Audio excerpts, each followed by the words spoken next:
বুঝলাম না তুমি ওকে কেন ভাই ভাই ডাকছো? দেখেই বুঝতে পারছো ও আমার বয়সী, আর ওর যদি গার্লফ্রেন্ড থাকে সেটাও আমার বয়সী হবে, তাই না? তোমার কি গার্লফ্রেন্ড আছে? না, এই যুগের ছেলে আর তোমার গার্লফ্রেন্ড নাই, থাকো কিভাবে?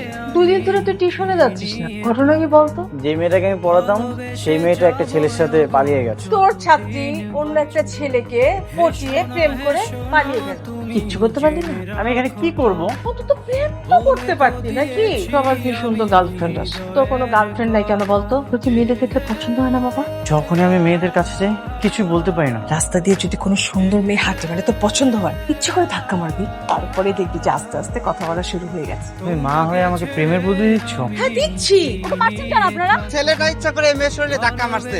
তুমি কি ওনাকে ইচ্ছে করে ধাক্কা মেরেছো? বুঝতে পেরেছি, তোমার মেন্টাল সমস্যাটা আবার বেড়েছে, তাই না? আসলে আপু হয়েছে কি, ওর একটু মাথায় সমস্যা আছে, কিছু মনে করবেন না। আপনারা পাগলের কি বিচার করবেন বলেন? খুব তো বলছিলে গতকাল যে মানুষ দেখলে তোমার শরীর কেমন করে, তাহলে ওই মেয়েটাকে ধাক্কা দিলে কিভাবে আজকে? ধাক্কা দিয়েছি ঠিক আছে, তাই বলে আপনি আমাকে সবার সামনে পাগল বলবেন? আমার ভুল হয়ে গেছে বাবা, ওখানে রেখে আসা দরকার ছিল। তখন পাবলিক যখন গণপিটুনি দিয়ে পুলিশের কাছে নিয়ে যেত খুব ভালো হতো, তাই না? তোমাকে কে বলেছে এসব করতে? কে বলেছে মেয়ে মানুষের গায়ে ধাক্কা দিতে? মা বলেছে, এটাও বলেছে ধাক্কা লাগলে নাকি প্রেমটা হয়ে যাবে। তার মানে তোমার মা বলেছে মেয়ে পটাতে, তাই তো? তাহলে তোমার মার সাথে আমার দেখা করতে হয়। একটা কাজ করো, তোমার বাসা নিয়ে চলো। আমাদের বাসায় নিয়ে গেলে আপনাকে আমি কি পরিচয় দিব? হ্যাঁ বলবে ও তোমার গার্লফ্রেন্ড, তুমি আমাকে পটিয়েছো। তোমাকে বলেছিলাম না বলবে আমি তোমার গার্লফ্রেন্ড? কেন ফ্রেন্ড বললে? গার্লফ্রেন্ড মুখে আসছিল না। আমাকে গার্লফ্রেন্ড হিসেবে তোমার পছন্দ হচ্ছে না? না, কেমন মেয়ে পছন্দ তোমার শুনি? জানি না।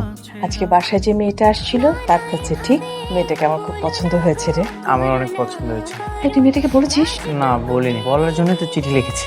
ঝটপট বলে দে, না বলে তো অন্য কেউ পটিয়ে নিয়ে চলে যাবে, তখন কি করবি?